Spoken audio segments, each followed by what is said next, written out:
Welcome to Caracomp Insider, where high-tech facial recognition meets real-world intelligence.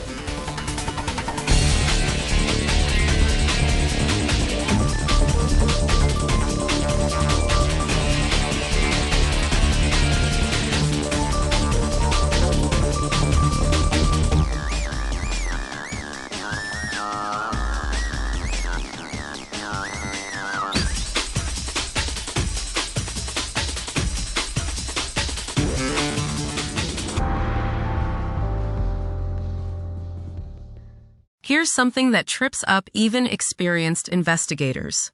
The facial recognition failures you see in the news, they're real. But they're describing a completely different problem than what most investigators actually do.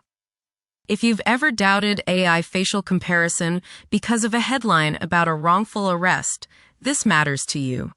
Those stories shape policy decisions. They shape courtroom arguments. And they're being used to judge a tool that works under totally different conditions. So here's the driving question. Are we judging the right task when we judge facial recognition? Let's start with the simplest building block. There are two fundamentally different jobs we ask facial recognition to do. The first is called open world search. That means finding one unknown face in a massive crowd or database. Think of it like searching for a stranger in a stadium with millions of people. Every extra face in that crowd increases the chance of a false match. This is the task behind almost every failure story you've read in the news. So what's the other task? It's called close-set comparison.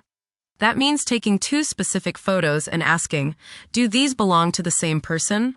Think of it like a professional driver parallel parking versus navigating a chaotic highway. Same vehicle. Completely different risk profile.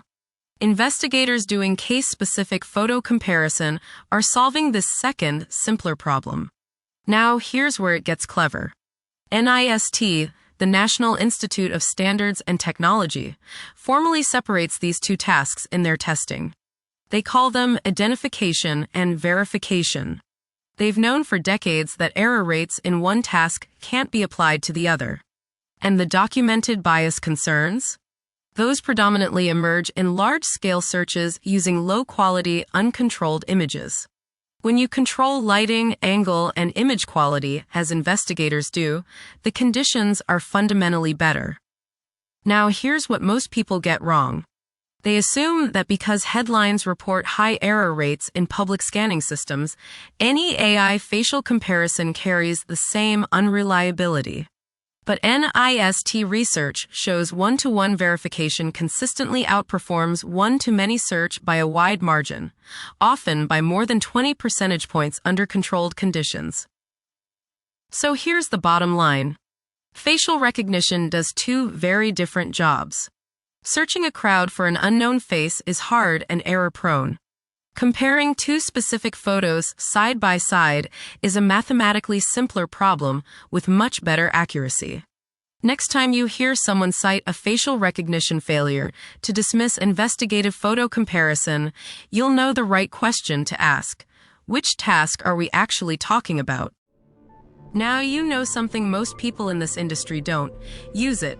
And when you're ready to put it to work, caracomp.com. We'll see you tomorrow.